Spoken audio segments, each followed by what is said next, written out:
Q and Review, celebrating 40 years of audio production, welcomes you to this week's edition of the Glasgow Times Sports podcast, recorded from our studio in the Bishopbriggs Media Centre and by our volunteers working from home.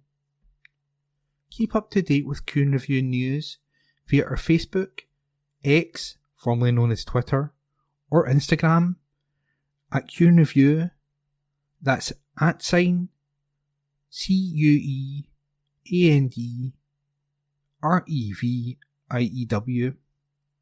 or get in touch with us directly by emailing information@qandreview.com. That's INFORMATION @CUEANDREVIEW.com, or by calling us on 0141 772 3979. Please like and share our podcast and give us constructive feedback. Evening Times Sport, January 21. Engels insists Celtic belong in Champions League knockouts. Report by Lana Mackay. Midfielder Aaron Engels has insisted Celtic belong in the Champions League knockout stages ahead of their clash with Young Boys tomorrow night. A win against the Swiss side at Celtic Park would all but seal the Hoops a spot in the playoffs. Brendan Rodgers' men have picked up 9 points from their opening 6 games in the competition, and Engels says the team will do everything to reach the knockouts for the first time in over a decade. The 21-year-old said, "This group has a lot of big things they want to achieve together. Right now, I don't want to talk about what if or what would be. We still need to achieve it, and that's a big game for us coming out on Wednesday, and a big opportunity. I think we are ready for it as a squad, and we feel what we can do in some types of game, that we have the qualities to make a difference, and we feel in big games that we can do really well and that we can perform as a team. We all feel that we belong to the knockouts, and we will do everything to go there." Young Boys will be looking to bounce back from a disappointing goalless draw with bottom-of-the-table FC Winterthur on Saturday, which saw them drop to 9th in the Swiss Super League. Report by Lana Mackay. Evening Times Sport, January 21. Fraserburgh striker says he hasn't got over the experience of Ibrox yet. Report by Lana Mackay. Fraserburgh forward Scott Barber has insisted the Highland League side did the town proud in front of a surreal Ibrox crowd in Sunday's Scottish Cup tie with Rangers. Despite falling to a 5-0 defeat in the competition's 4th round, the North East outfit put in a spirited first-half display with almost 1,500 travelling fans in tow. It took nearly half an hour for Philippe Clement's men to break down the Broch defence through Cyril Desserts before Barber came agonisingly close to finding an equaliser. An error from debutant Rangers keeper Mason Munn saw him spill the ball straight to the Fraserburgh striker, but his shot flashed inches past the post. The 33-year-old said, "I didn't expect it to come. My legs felt they were gone before I'd even hit it. I was actually away celebrating once it went past the post. You can see my knee sliding. I thought it was in. It was through his legs, and it's just come off his groin, and he's put it away for the corner. Well, it should have been a corner." A second-half flurry ultimately saw Clement's side breeze through to the last 16, with Desserts completing a hat-trick alongside strikes from Clinton Nisiala and Ross McCausland. Barber confessed it was a surreal experience for the part-time team to play in front of over 36,000 fans, an occasion that will live long in the club's memory. And he continued, "The amount of fans at Ibrox, for a club our size in the Highland League to play in front of a crowd like that, was surreal. I don't think it's hit me yet. The boys did well though. The boys did the town proud. The amount of fans that there were, I couldn't ask for any more. It's a dream. I'm not a Rangers fan, but it's a dream for myself. There's a few Rangers fans in the team, and I can only imagine what it feels like for them. You see the amount of fans that came down. It's crazy. The amount of photos in the media this week, it was surreal.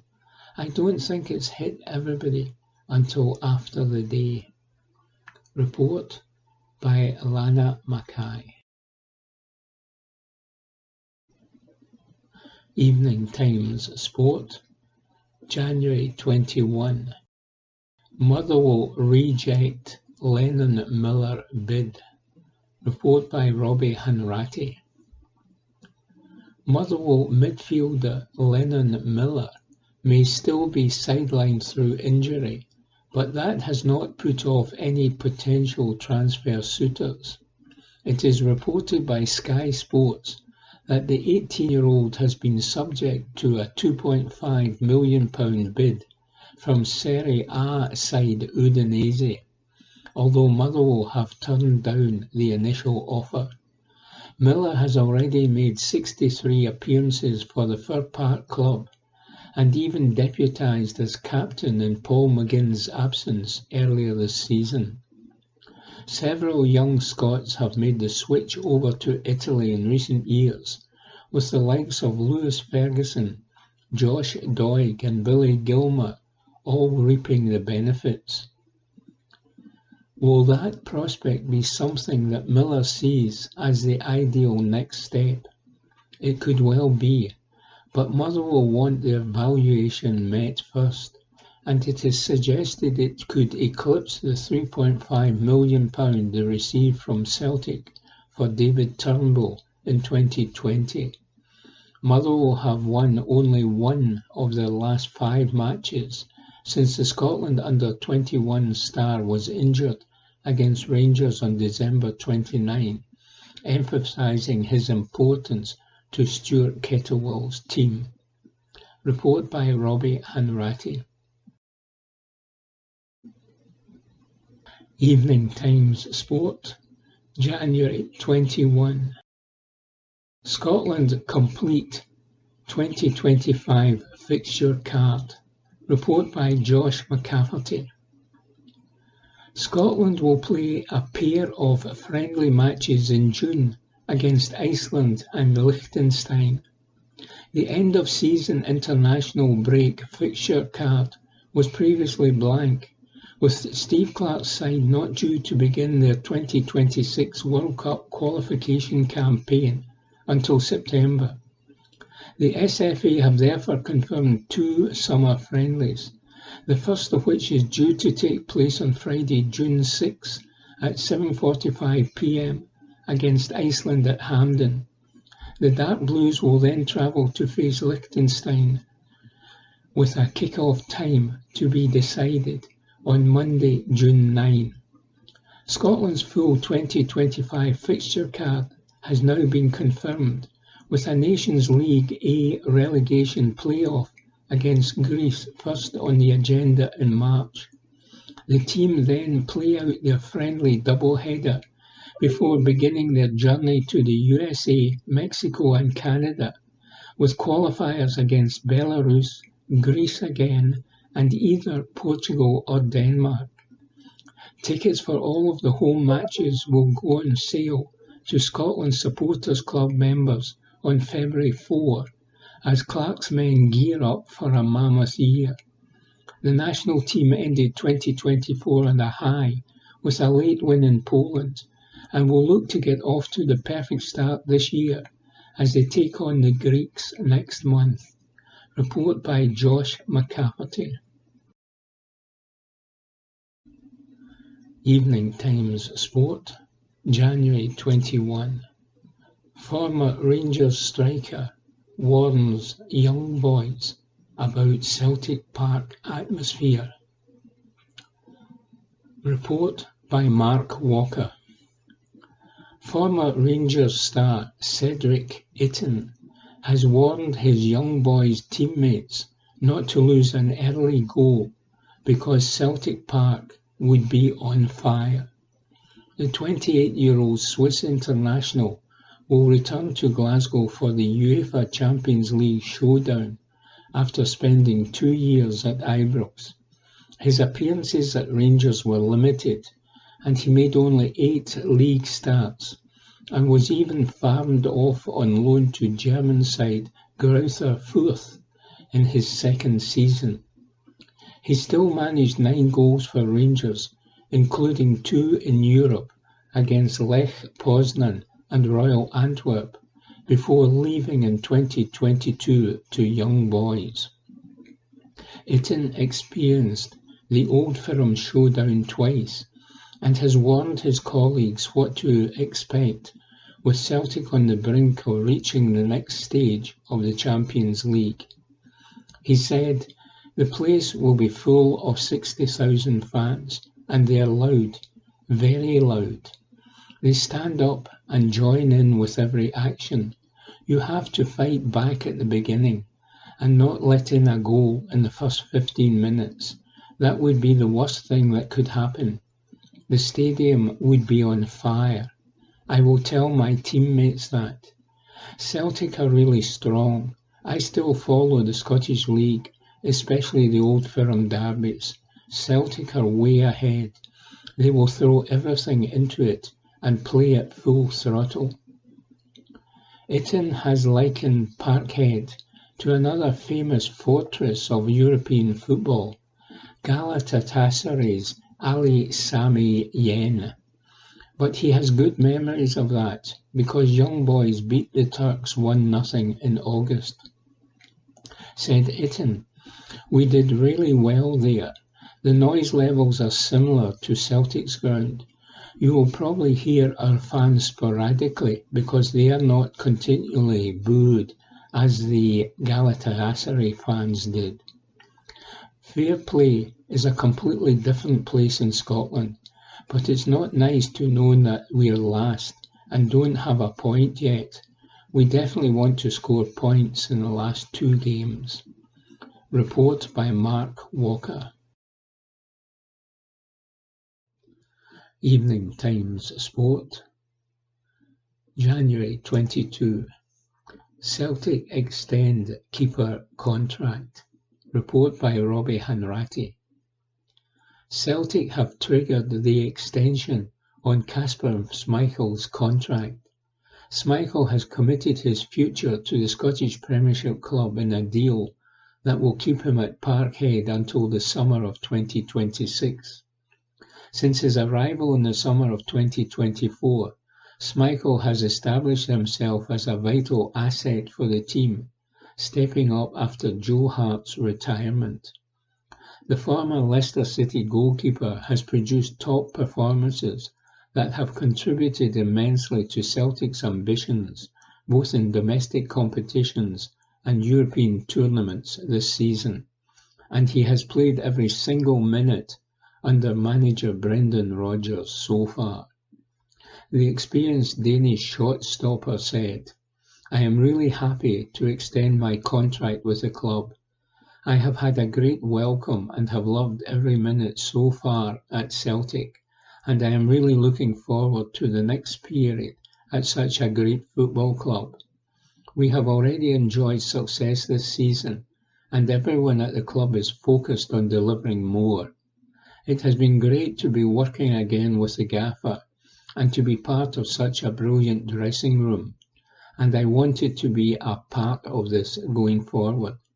As ever, we are all really together and fully focused on bringing our fans as much success as we can." Report by Robbie Hanratty. Evening Times Sport, January 22. Scotland's Ben Doak to remain at Middlesbrough as Liverpool loan clause expires. Report by Robbie Hanratty. Scotland international Ben Doak will remain with Middlesbrough for the remainder of the season after the deadline for Liverpool to recall the winger passed. Middlesbrough manager Michael Carrick had previously disclosed that Liverpool included a recall clause in Doak's season-long loan deal, though the specific cut-off date was unclear. However, following Doak's pivotal role in Middlesbrough's 2-0 win over West Brom last night, where he scored the decisive second goal, Carrick confirmed the exciting 19-year-old talent will stay on to bolster the squad for the rest of the campaign. The deadline has passed for Ben, Carrick told reporters following the English Championship match. I said all along I was calm. Obviously we're really happy he's here, but genuinely, it has not been a big thing for us. He showed again tonight how dangerous he is, and then scored a terrific goal. It's something he can do a little bit more, come inside onto his left foot, because it's something he's good at as well. I'm delighted with it. He's got that weapon and unique threat. The way he plays the game, everyone has their own strengths, but the way Ben plays the game, he's always in the game and always a threat. We're obviously happy he'll be staying here. He has a big role, and he'll continue to do that for the time that he's here. Doak was recently subject to a £15 million transfer bid from Crystal Palace and from Ipswich Town, but Liverpool deem him as a future asset and would rather he continued to flourish at Middlesbrough for now. The former Celtic kid has 3 goals and 6 assists from 23 appearances this season. Report by Robbie Hanratty. Evening Times Sport, January 22. Historic night for Bologna and Lewis Ferguson. Report by Mark Walker. Lewis Ferguson reckons captaining Bologna to their first ever UEFA Champions League win could be the best moment of his career. The Scotland star was skipper as Bologna stunned Borussia Dortmund with 2 late goals in 2 minutes to finally get a win in the group. Dortmund boss Nuri Sahin was immediately sacked after the game, just over 3 months after he guided his side to a 7-1 thrashing of Celtic in the same competition. And former Aberdeen midfielder Ferguson, who has recovered well from the ACL injury that ruled him out of the Euros, said, "Maybe it was the best moment of my career. I'd have to think about it, but it is certainly a beautiful feeling that is difficult to explain. I had faith in this team that we could come back and win. We always seem to do that here. We made history. I'm proud of this team. At first I was a little scared about the knee, but now I'm fine. I feel better. The first few months were difficult. One day I felt fine. One day I had a little discomfort, and another day I had pain. I'm still working on improving the strength and power of my knee, but on the pitch I feel normal. We are playing some great football at Bologna, and we are happy. I am playing a more defensive role in midfield. I actually played like this in Scotland 5 years ago." Report by Mark Walker. Evening Times Sport, January 22. Ollie Burke's peculiar career path. Report by Mark Walker. Forgotten Scotland international Oliver Burke was involved in a bizarre incident in Germany after Werder Bremen boss Ole Werner shoved him during a game. The former Celtic loan forward is still in the Bundesliga after returning from unsuccessful loan spells at Birmingham City and Millwall. He previously cost £28 million in combined fees when RB Leipzig and West Brom signed him. The 27-year-old Burke has played 28 times for Werder Bremen, but remarkably has come off the bench on 27 of those games and has started just one Bundesliga game in 2.5 years at the club. And he was at the centre of an unusual moment when he was a substitute again in their match against Heidenheim. Werder boss Werner ran across to shove him back onto the pitch after he had run off it following a tackle. Said Werner, "I just wanted to get Ole back into the game as quickly as possible, and maybe showed too much enthusiasm for it. With his dynamism and instinct to get into situations, he is particularly valuable in these late phases of the game as a substitute. Players get tired, and Ole can go on and run at them, and that's why we have continually used him as a substitute." Report by Mark Walker. Evening Times Sport, January 23. Graham McGarry says, "To honour Dennis Law, politicians must make dementia a football industrial injury." The Scotland team is more than just a football team. It is a symbol of everything we would like to be as a nation: flamboyant, exciting, glamorous and colourful. The quote is attributed to former Scotland manager Andy Roxburgh, and while it would certainly be a point of contention whether the national side were ultimately any of these things under his watch, I have been thinking of these words a fair bit since the passing of Dennis Law last Friday. For if the Scotland team encapsulates the hopes of the nation, then nobody embodied the qualities that Roxburgh describes, or indeed the spirit of the national side, more than Law. The lawman was in possession of all the virtues cited. He was also, despite his world-class talent, humble, humorous, passionate, and fiercely patriotic. To paraphrase Roxburgh, he was everything that we as Scots should aspire to be.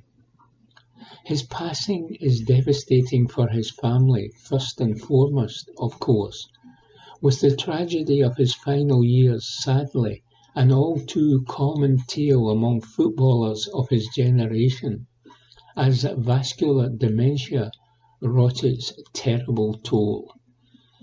Research from Glasgow University's Professor Willie Stewart back in 2019 showed that former professional footballers were 3.5 times more likely to die from a neurodegenerative disease than the normal population.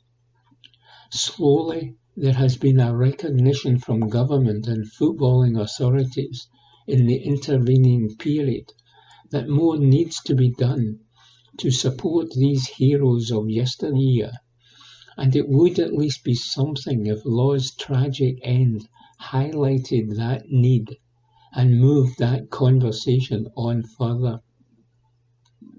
Just a couple of weeks ago, Amanda Coppell, the widow of former Dundee United defender Frank Coppell, who died of vascular dementia aged 65 back in 2014, hit out at the Scottish Government for their attempts at delaying a welfare benefit that may support former footballers in such situations. For Coppell, the hold-up is unacceptable, with many players dying before they receive any help at all. And she told the Daily Record, The Scottish Government are just kicking the can down the road, and are failing by trying to delay it even further. It is frustrating and just not good enough. How many players have gone to their graves without getting any help? Let's not forget, while Law was indisputably among the best players of his generation in a global context, being the only Scot to ever win the Ballon d'Or, his remuneration as compared to the general public would probably be in line with what your average Scottish Premiership player earns today. For those not on his level, and few were, they were paid broadly in line with the average worker. These guys were not millionaires. Even Law himself had to find work as a carpet salesman upon his retirement until he moved into punditry. Sir Alex Ferguson in 2023 backed the Injury Time campaign launched by Michael Mara MSP and supported by former Scotland managers and legends of the Scottish game. It called upon the Scottish Government to reclassify brain injuries suffered as a result of playing football as industrial injuries, therefore allowing former players to qualify for social security benefits. The DWP still administer the industrial injury system in Scotland under an agency agreement, despite a deal being struck a decade ago to devolve these powers to Holyrood. And as yet, neither the UK nor the Scottish Government have committed to taking that step to reclassify neurodegenerative diseases as industrial injuries, to their great shame. Instead of getting bogged down in the mudslinging and blame games over who is at fault or who is responsible for this injustice, as inevitably seems to happen whenever any mildly political issue is raised here, it is the duty of politicians of all shades to call upon both the UK Government and the devolved administrations to do whatever they can to move this debate out of its current morass. The Scottish Government, along with the Scottish FA, to their credit, have been at the forefront of efforts to at least lower the risks associated with playing football, collaborating with Sports Scotland to produce a single concussion policy for all sports back in 2015. Furthermore, the SFA reacted to Dr. Stewart's study on the link between neurodegenerative diseases and football by producing heading guidelines for children's and youth football and then for the adult game 2 years later. That has come too late though, sadly, for many former players. In recent years we have lost the likes of Billy McNeill, Gordon McQueen, and now Law in such cruel circumstances. If the plight of these greats fell on deaf ears, then goodness knows how many lower profile footballers have fallen through the cracks. On radio show Off the Ball at the weekend, as Chick Young recounted heartwarming and entertaining tales of his interactions with Law over the years, host Tam Cowan suggested that the main stand at Hampden Park be renamed the Dennis Law Stand. It is a great idea, and it would be a fitting tribute to a man who meant so much, not only to the Tartan Army, but to Scotland as a whole, and a great many beyond these borders. Just as fitting a tribute, though, would be for his loss to refocus and re-energise efforts on getting help to former players who are now paying a horrible price for the joy they gave to us all. As we reflect on Law's legacy, we should also reflect again on just who it is we want to be as a nation, says Graham McGarry. Evening Times Sport, January 23. Ida says, "Why not dream?" Report by David Irvin. Adam Ida has vowed Celtic will not settle for reaching the knockout playoff round of the Champions League. The striker climbed off the bench to play a major role in the crucial winner over Young Boys, as his saved shot rebounded off Loris Benito and into the empty net. Now Ida has insisted he is dreaming big in the Champions League, as he backs Celtic to keep impressing in Europe this season. "I think we can go far," he said on TNT Sports. "I think we have got a great squad. We have gone this far. Why not dream big? We have been fantastic over the season. We want to go to the top, and these are the stages you have to do it on. We'll go as far as we can. It's amazing. This feeling is indescribable. This is where we wanted to get to. We have been great all this season throughout the campaign. We have got here now, and it's time to push on." Ida's strike came after a frustrating evening, as dominance did not result in a comfortable result, with 3 goals ruled out for offside and a penalty saved in the first half. The Republic of Ireland international could not believe what he was watching, but was thrilled to make a telling impact, even if his lucky finish was snatched from him by UEFA statisticians. He said of the first half, "It was quite frustrating. To be fair to the boys, in the first half they played brilliantly. I think the boys were confident going into the half, having them goals disallowed. Any time I come on, the manager just says, 'Do your thing, be yourself.' These are the games I want to play in and have an impact in. Credit to the gaffer. He is unbelievable with me. He lets me be myself." What a pass from Rio Hatate. The ball he played through was fantastic. I got a bit lucky, but we'll take it. I haven't scored in a while. I said to the boys, "I don't care. It is my goal. Hopefully, it gets me on a run." Report by David Irvin. Evening Times Sport, January 23.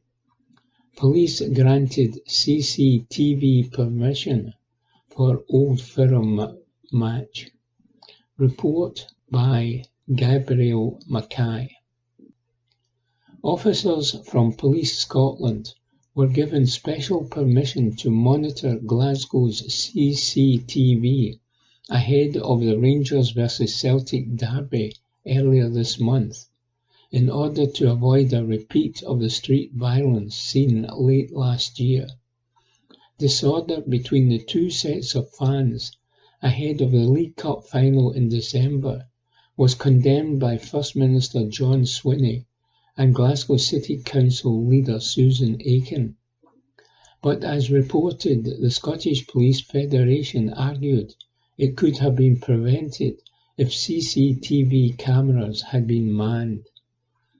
As part of a £50 million savings drive by the Council, cuts to monitoring were phased in from September 2023, which means the cameras are only monitored for 12 hours per day, from 3 p.m. to 3 a.m. Now it can be revealed Police Scotland asked for permission from Glasgow City Council to have its officers be allowed to monitor the network ahead of January's meeting between the sides, with specialist staff on shift. Ross MacArthur, a senior GMB Scotland representative at the Council, said, "It should not be the job of Police Scotland to watch the Council's cameras. Officers should not be sitting in Council building monitoring cameras when there are already expert and experienced staff capable of guiding their response to emergency situations. Police Scotland clearly believe There is a pressing need for staff to monitor the network more than 12 hours a day, and it is impossible to understand why the council does not. This is not about just one football match. It is about Glasgow being kept safe and properly using the tools we already have in place to protect the people who live and work here. The League Cup final kicked off at 3:30 p.m, with the disorder in the city happening well before cameras would have been manned. Councillors opted to cut the number of staff from 18 to 9 and half the monitoring hours to save £350,000. While the cameras do still record for 24 hours a day, they cannot be moved outside of monitoring hours, so record only one position. The First Minister promised late last year that he would investigate the CCTV being unmanned on Cup Final day. A Glasgow City Council spokesperson said, "The decision to review CCTV staffing levels was taken as part of a council budget that required to find £50 million worth of savings in February 2023. However, Glasgow City continues to have the largest public space CCTV system of any local authority in the UK, and our system is recording footage 24 hours a day. Cameras are positioned on priority locations throughout the city to provide public reassurance for citizens and are monitored every day. All of the CCTV footage of city centre public spaces is relayed in real time to the Police Operations Centre in Govan.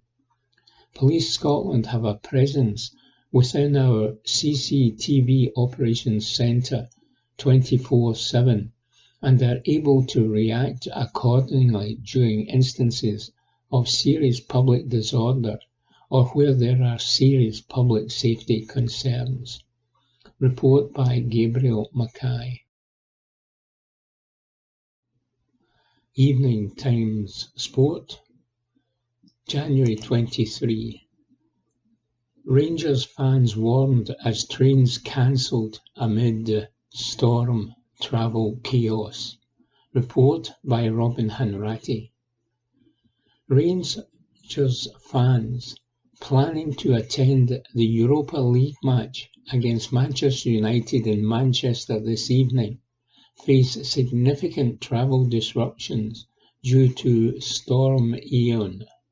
Philippe Clement's side visit the English Premier League giants tonight in the much-anticipated European encounter, but with strong winds bringing a danger-to-life alert over the forthcoming days, train operators Avanti West Coast and Trans-Pennine Express have already announced cancellations on services north of Preston on Friday. As a result, fans could find themselves stranded with no rail options available to return to Scotland if they have planned to remain south of the Scottish border after the league phase fixture at Old Trafford. Supporters are advised to explore alternative travel arrangements and stay updated on further developments as the storm continues to impact transport schedules across the UK. An Avanti update read, "Do not travel north of Preston or on our North Wales route on Friday, 24 January. We are asking customers not to travel north of Preston or between Chester and Holyhead on 24 January due to the expected disruption by the storm. If you are planning to travel on these routes, then your existing ticket cannot be used on any Avanti West Coast service via the same route from Thursday 23 January until the end of service on Sunday 26 January. Report by Robbie Hanratty. Evening Times Sport, January 23. young boys captain on goal that changed the game for Celtic. Report by Mark Walker. Unfortunate young boys skipper Loris Benito insisted he was powerless to prevent his own goal, which made history for Celtic.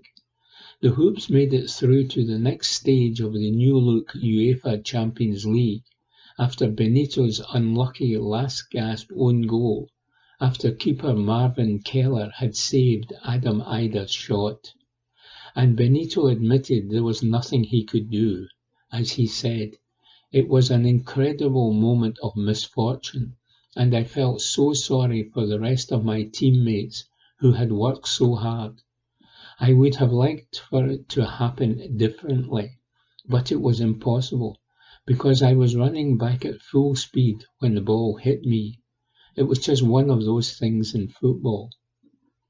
And rookie keeper Keller, who was named as man of the match for the Swiss side, revealed he knew he would save Ange Engel's penalty after doing his research. The 22-year-old said, "We had done our analysis of their penalty taker with the goalkeeping coach, so I knew where he was going to put the ball before he took the penalty. It's nice to get man of the match, but ultimately it means nothing. I am devastated. We put so much into the game in an incredible atmosphere and walked away with nothing again. There was no blame on Loris for the goal. He couldn't react from such a short distance." Report by Mark Walker.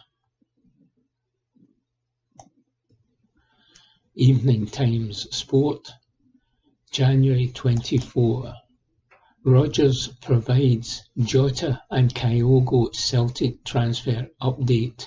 Report by David Irvin. Brendan Rodgers has confirmed Jota is closing in on a transfer return to Celtic, with Kyogo set to depart.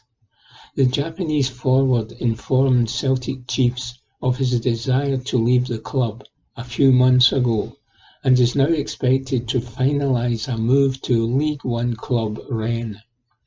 Celtic will, though, sign Jota from Rennes in a major January transfer window piece of business in the next 24 hours, barring any last-minute hitches. STV reports Brendan Rodgers expects Kyogo's deal to Rennes and Jota's deal from the French club to go through in the next 24 hours. Celtic manager says Kyogo expressed a desire to leave a couple of months ago. Meanwhile, the present weather has held up Jota from flying into Glasgow. He was due to leave and fly to Glasgow last night, but that has been held up, and he is now expected to arrive in Glasgow tomorrow. Evening Times Sport, January 24. Schmeichel relishing pressure at Celtic. Kasper Schmeichel believes you have to relish the pressure of not just expecting to win at Celtic, but knowing that you must be near perfect every time you step out onto the pitch. And it is something that the Hoops goalkeeper says he's taken in his stride since arriving at the club last summer. Schmeichel was influential by pulling off multiple saves during Celtic's UEFA Champions League tie against BSC Young Boys on Wednesday night. Celtic had 3 goals chalked off and missed a first-half penalty, so it may have felt that luck was not going to be on their side as they chased an all-important league phase victory. But after going ahead with 4 minutes remaining, courtesy of an own goal from the young boys' captain Loris Benito, Schmeichel was called into action, and he made sure Celtic manager Brendan Rodgers breathed an enormous sigh of relief as he denied a last-gasp attempt at an equaliser from close range. The experienced Danes' heroics ensured that Celtic progressed into the Champions League knockout stage for the first time in 12 years, which had the iconic Glasgow Stadium rocking. Asked on the official Celtic FC podcast whether he feels the pressure to deliver each time he wears the Hoops jersey, the 38-year-old replied, "I think you cannot play for a club like this without loving that kind of pressure. The pressure of playing for Celtic is probably higher than most places that I have experienced in my career, in the sense that you're not only looking to win, because winning here is just part of the deal, but you also have to be as close to perfect as possible. You have to strive for perfection every single time, and that is a massive challenge because you know that you are never going to be perfect. You've got to aim to be as close as possible to that, and that's a big challenge for anybody. I always like saying that pressure is a privilege, and with experience you learn that. You've got to really relish and enjoy these experiences, particularly nights like against young boys. They don't come around very often, so if you cannot enjoy them and enjoy the pressure of that, then you are at the wrong club. Reflecting on his new contract extension, which ties him to the runaway Scottish Premiership leaders until summer 2026, he said, "It was probably the easiest contract extension that I've ever signed. We had a conversation and it was done within a day or two. I've loved my time here up until now. Everyone's been great with me. I've been welcomed with open arms. I know that I had some big footsteps to fill into in terms of Joe Hart, but in that sense, having followed Joe all these years that he was here, I knew what there was to live up to. And also, if you do things right and you represent the club right, that you also get that back in bucket loads. I feel that's been the case.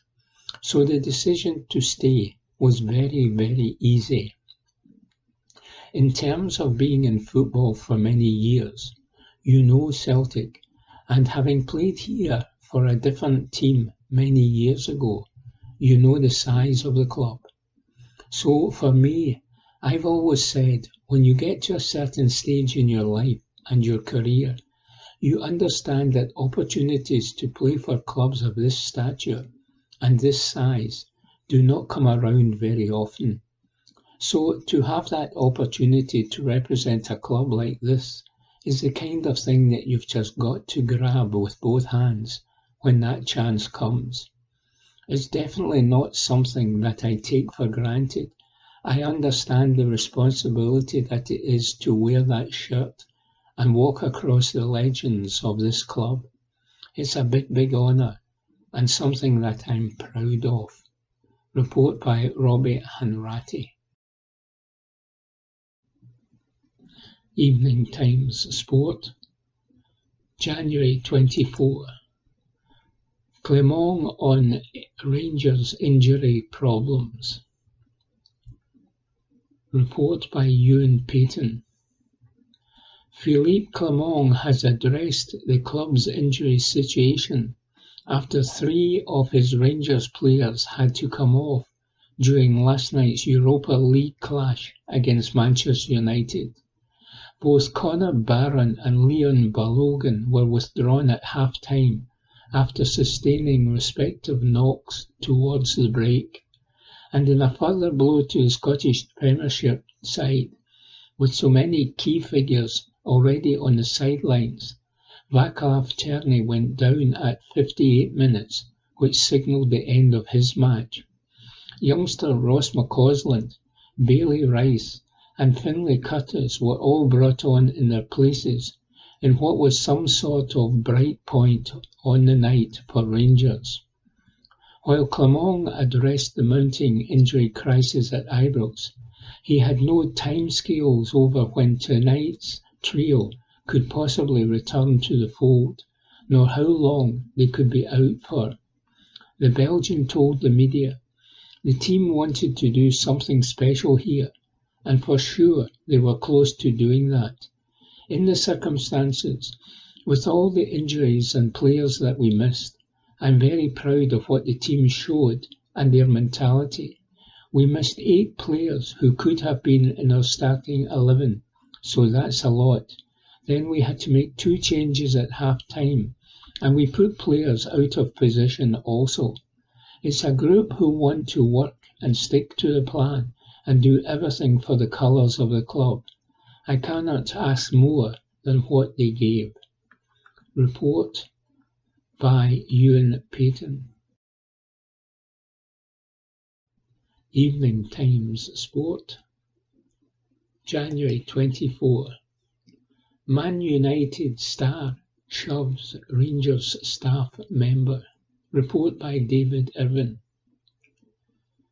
Manchester United striker Rasmus Højlund shoved a Rangers staff member in an unseen moment during the Europa League contest at Old Trafford.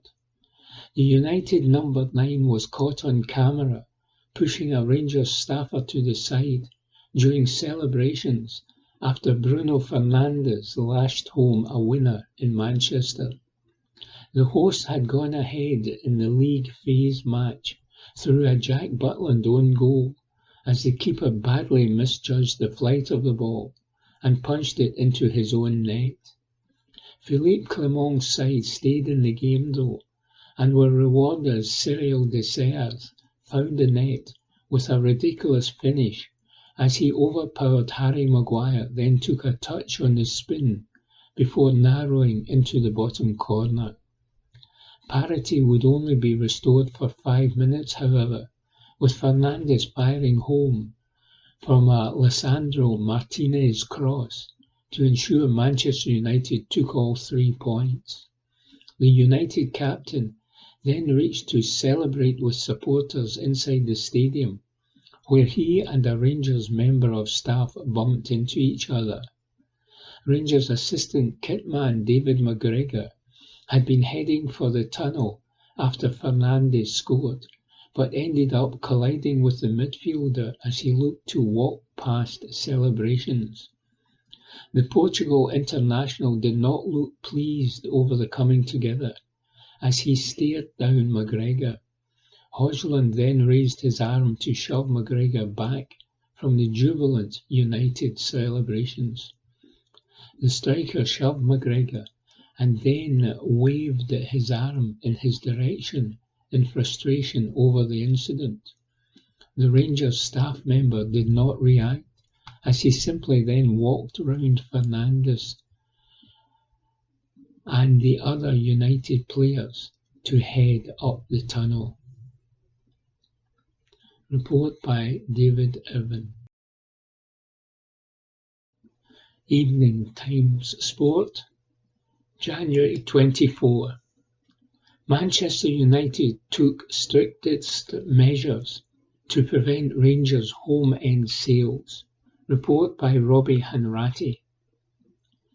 Manchester United's dramatic 2-1 Europa League win over Rangers has been overshadowed by raging supporters questioning why hundreds of Rangers fans found their way into the home sections.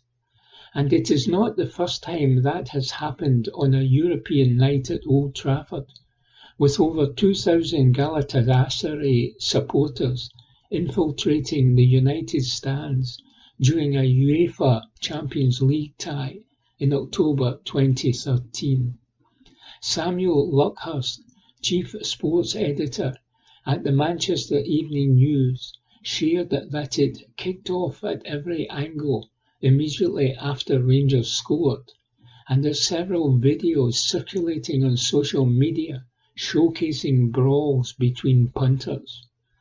Cyril Dessers had equalised for Rangers with 2 minutes of regulation time remaining, before United captain Bruno Fernandes tapped in the winner to provide a late sucker punch. Some concerned United fans have stated that it felt like an away game, while others have spotted a loophole that tickets were still available for anyone without a membership to purchase within hospitality areas as recently as last week. However, the English Premier League giants claim they took the strictest possible measures to prevent sales to Rangers fans in home sections, and that tickets were only allocated to people who existed on their database before the Europa League draw in August. The club will investigate how Rangers fans were in home areas and take the strongest possible sanctions taken against the registered holders. It is fair to say that even the most loyal Manchester United supporters have long been losing faith in the running of the club, especially since Sir Jim Ratcliffe's Ineos Sport assumed control over football operations last year. Ticket prices have been hiked up significantly. Many staff have lost their jobs, including the legendary Sir Alex Ferguson, controversially getting stripped of his ambassador role. So this latest incident just heightens ongoing tensions at the red side of Manchester. Report by Robbie Hanratty. Evening Times Sport, January 24. Callum McGregor proud as Celtic show mature side in Europe. Report by Josh McCafferty. League titles, cups and trebles are synonymous with Celtic and, moreover, captain Callum McGregor. The skipper has led the club to countless historical landmarks, but one particular achievement has eluded him throughout his career: European prosperity. That was until Wednesday evening, when an ever-energetic McGregor, backed by a raucous Parkhead crowd, led Celtic into the promised land of the Champions League knockouts for the first time in over a decade. He said at pre-match that he did not want the Scottish Premiership champions to be the continent's nearly team again, although they almost were until Adam Idah forced a late Luis Benito own goal to send Celtic Park into overdrive and give Brendan Rodgers' men a deserved 1-0 victory. Said McGregor, "We knew we wanted to come and win the game, and that would relieve a little bit of pressure from us. We managed to do that. It was a fantastic performance all round. The first half was outstanding again.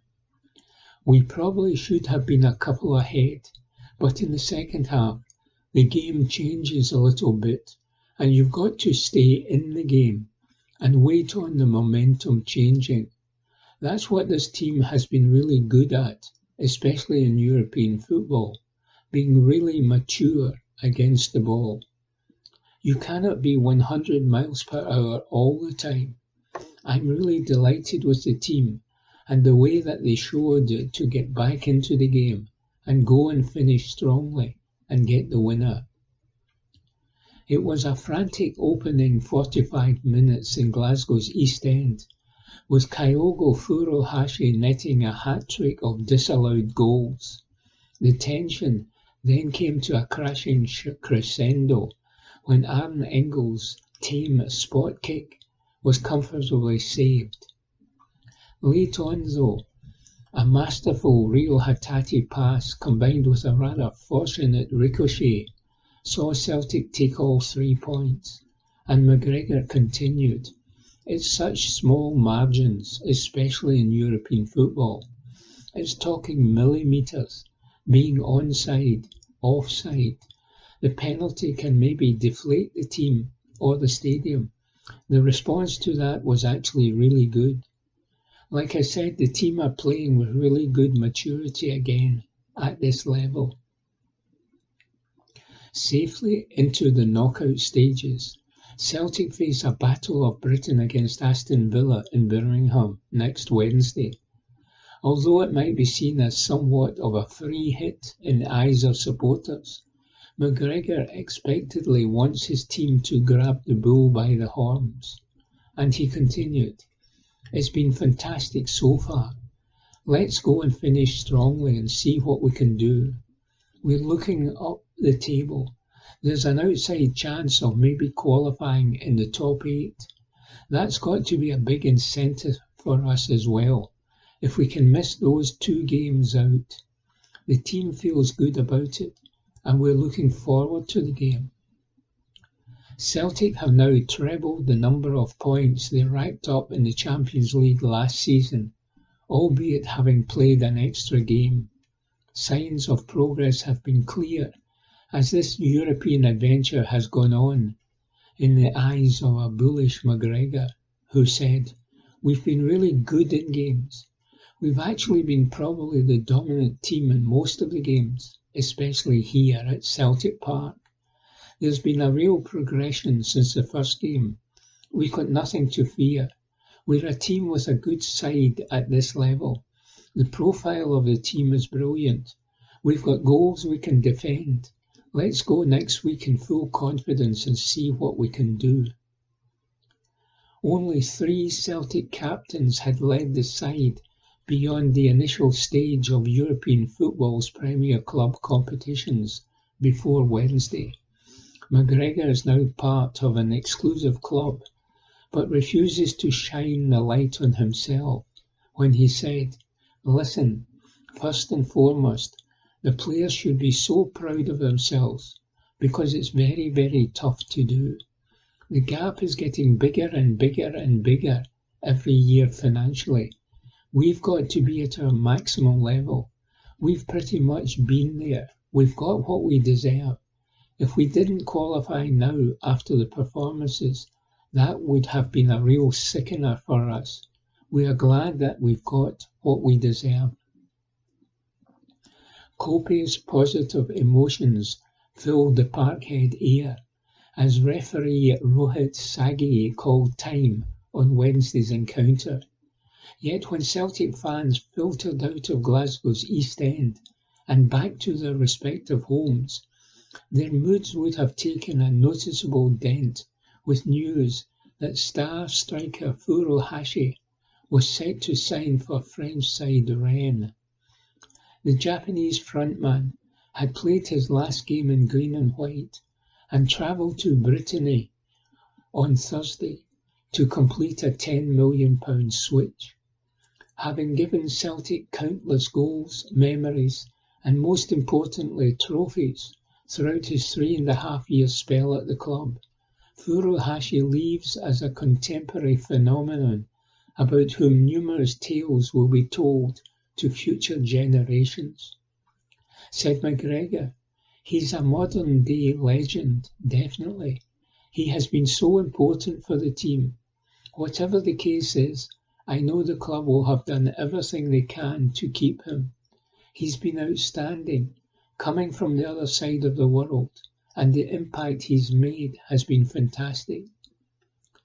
Despite the somewhat unexpected mid-season departure of a key player like Furuhashi, McGregor thinks it's time for fresh legends to be made, and he said, "Celtic creates new heroes all the time. That's something you've seen so many times here.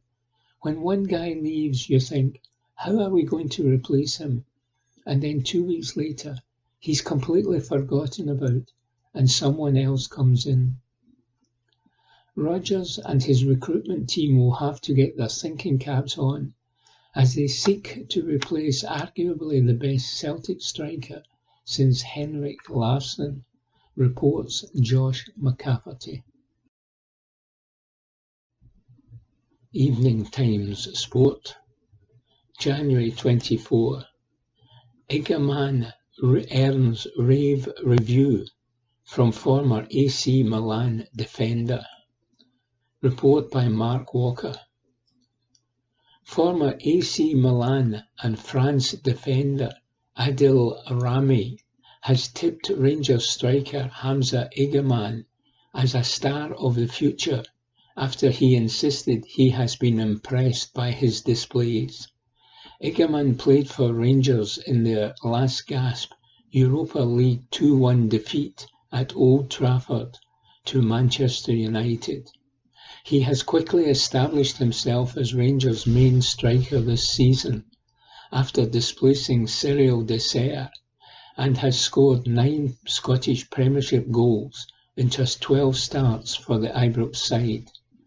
And the 22-year-old Moroccan caught the eye of former Marseille, Lille, Valencia and Fenerbahce star Rami, who was capped 36 times by France.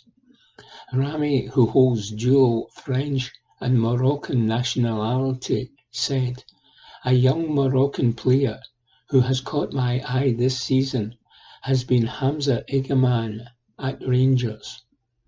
He has incredible control of the ball and has high skill levels. He has plenty of qualities in his passing, and the power he generates with his shooting is impressive. He also has that enthusiasm on the pitch, and you can tell he loves playing. Egeman always wants to drive forward.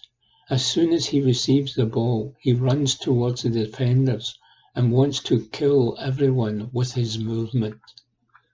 Report by Mark Walker. Evening Times Sport, January 24. SPFL club announce exciting sponsorship deal. Report by Robbie Hanratty. A Scottish League 2 team has announced that they have struck an exciting sponsorship deal. Edinburgh-based club, the Spartans, play at Ainslie Park in the north side of the capital.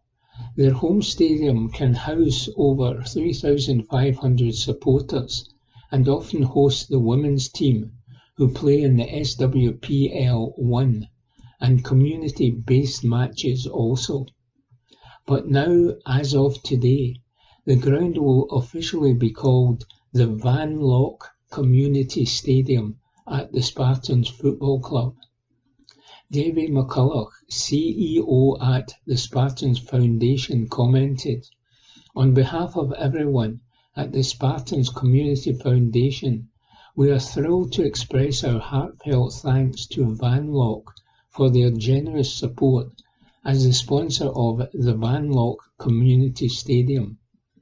Our partnership not only enabled us to grow and strengthen our connection with the community, but also change people's lives through the power of sport.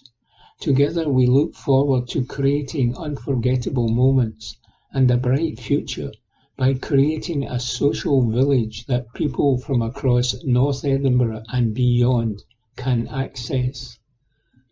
Van Lock's managing director, Sean Bowman, said, "I am immensely proud to announce our partnership with Spartans FC and the Spartans Community Foundation, an organisation making a profound impact by supporting troubled young people through education and opportunity.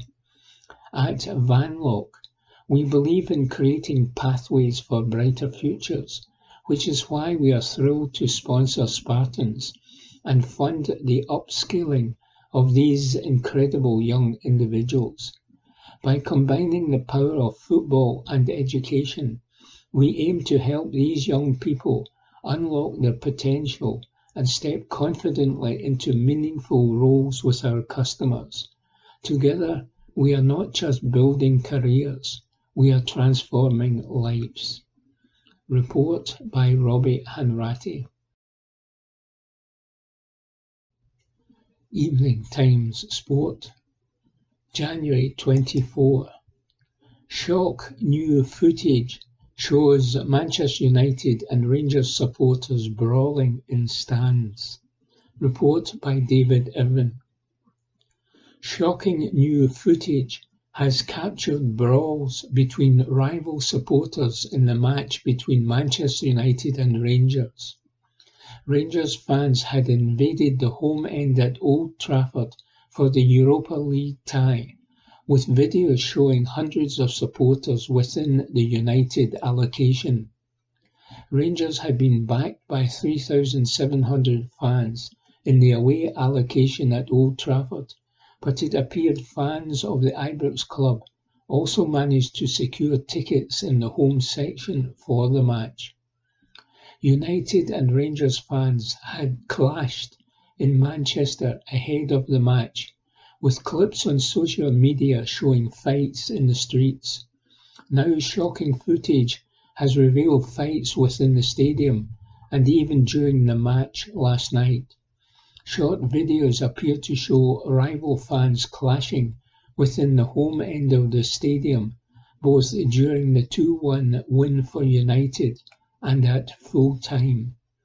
It is clear that punches are being thrown in several of the videos shared on social media. Groups of fans can be seen backing apart as a small number of supporters clash in the stands. Stewards could be seen trying to calm the situation in a number of incidents throughout the stadium. Manchester United have vowed to take the strongest possible sanctions against any persons identified as an away supporter within the home end at Old Trafford.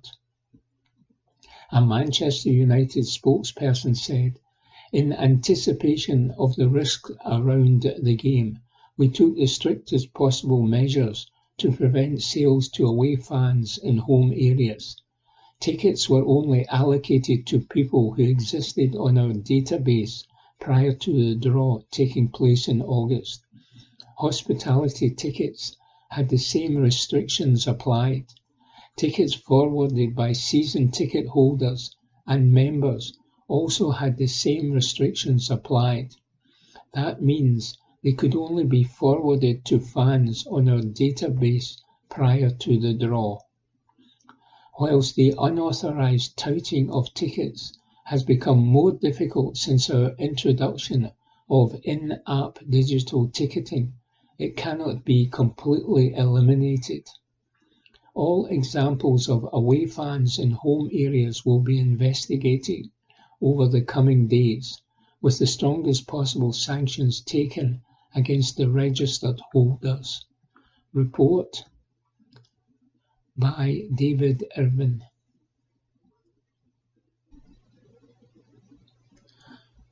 Evening Times Sport, January 27.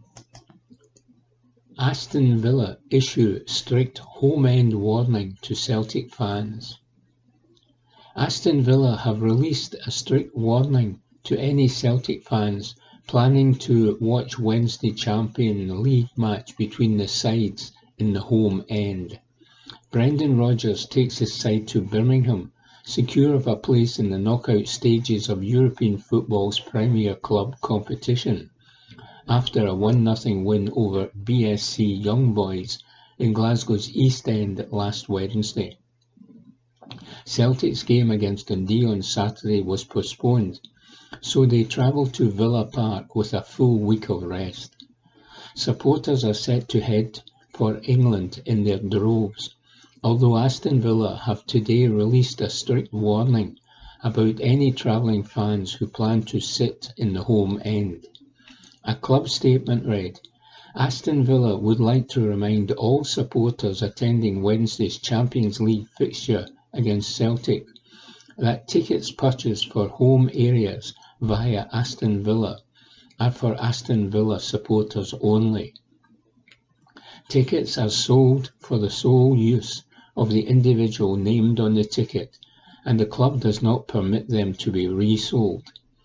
Any fans found to be forwarding their ticket for use by visiting supporters will be prevented from purchasing tickets for the rest of the season at least.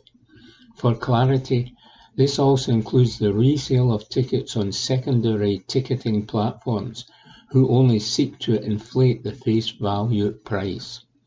Season ticket holders will also have their season tickets revoked should they be found selling their seats to visiting supporters. Not only is touting risking your ability to attend future matches at Villa Park, it is illegal, and West Midlands Police will be informed. The club would also request that supporters make the club aware of any fans who are attempting to sell their tickets either directly or via a third party. The club would urge all supporters, for the safety of all those attending matches at Villa Park, to respect the need for segregation. Celtic head into the matchday 8 clash without star striker Kyogo Furuhashi, as he is set to complete a move to Rennes. Daizen Maeda will also miss the game because he is suspended, having been sent off against Young Boys last time out. Such unavailabilities give Rodgers some team selection dilemmas going into the hotly anticipated Battle of Britain. Report by Josh McCafferty. Evening Times Sport, January 27. Celtic's rivals in line for Rangers Champions League tag. Report by Ewan Payton.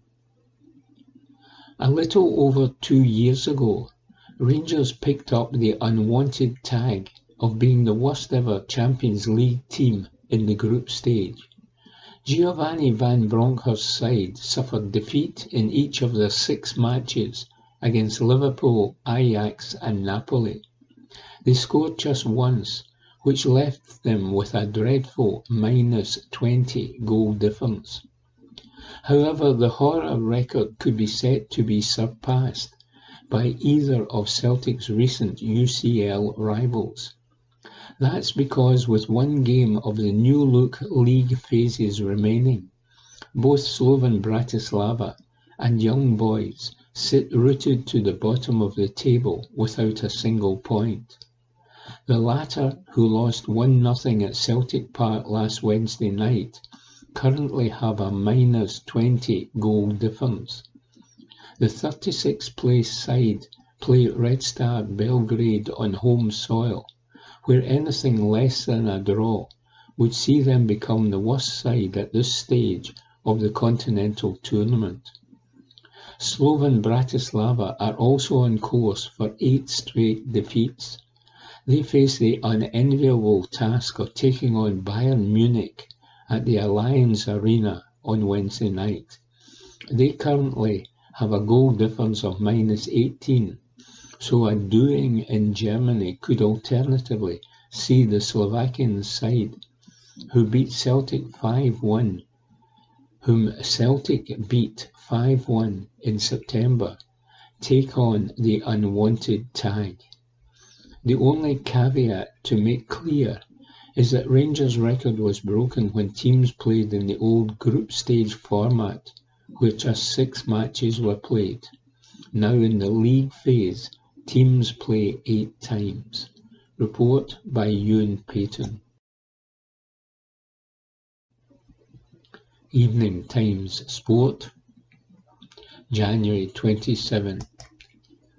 Rangers' opponents have striker on a roll before Europa League tie.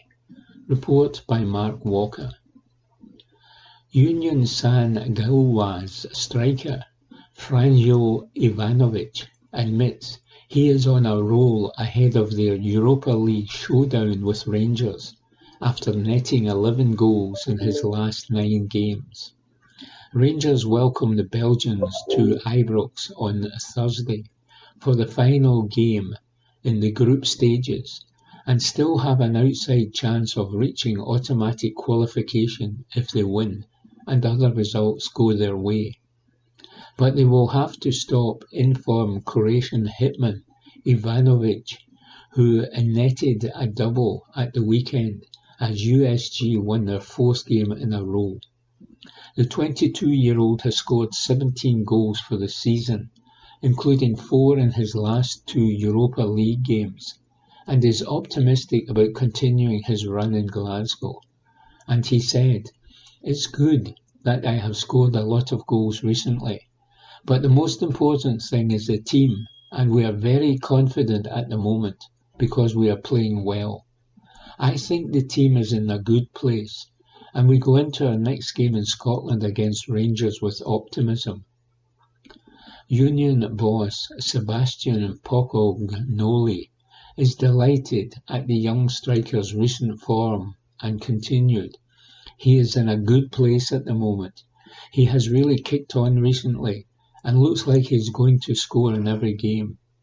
The job for me and the staff is to make sure that he keeps his feet on the ground, because his head can quickly spin if he is not careful. And the Union are a club based on being level-headed and grounded.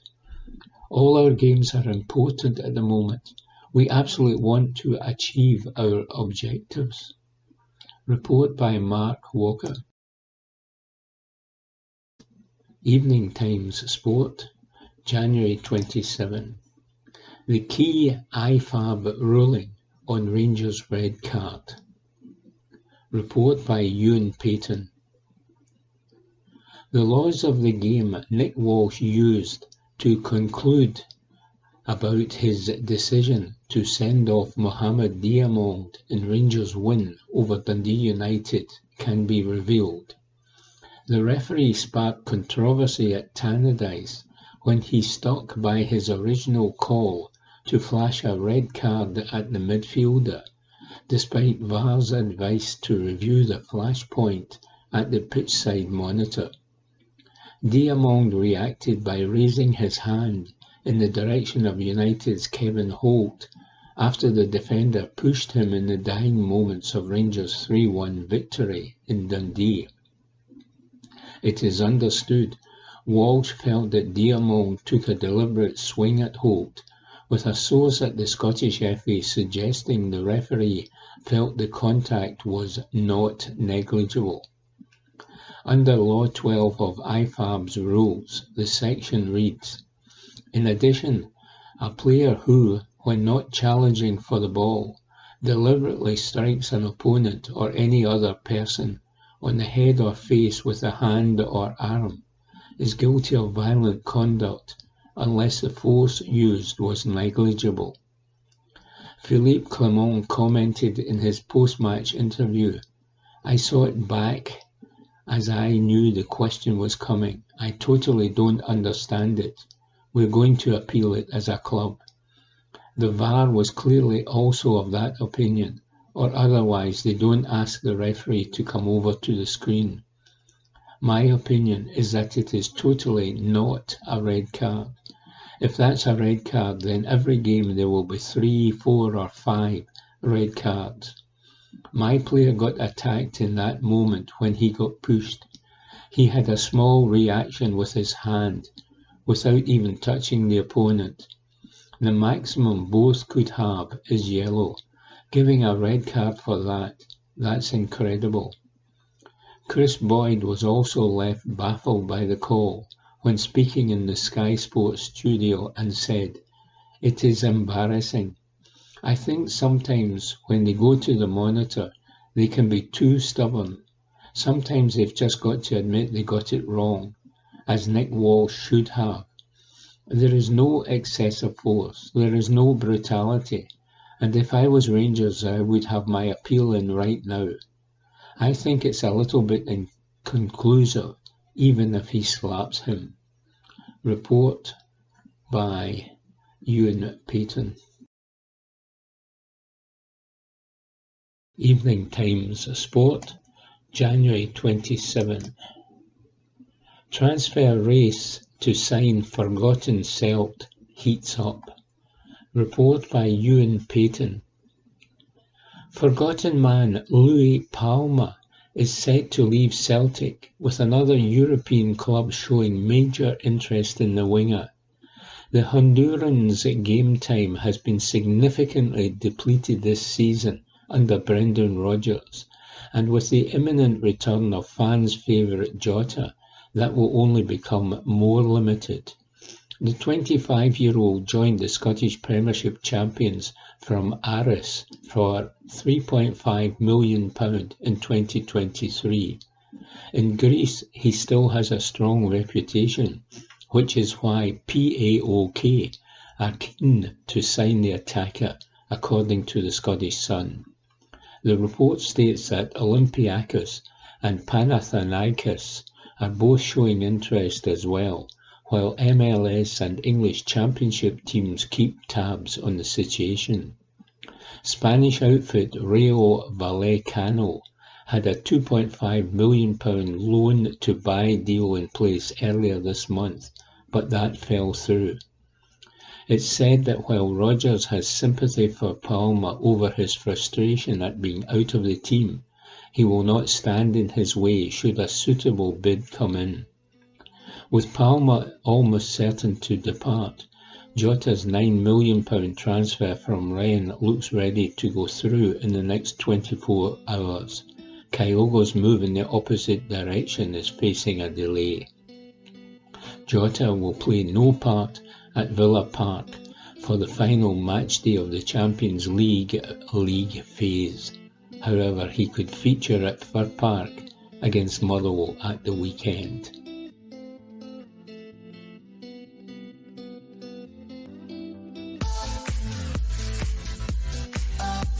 That concludes this week's edition of the Glasgow Times Sports podcast. Please remember to subscribe to our channels at Q and Review and to tell your friends about our service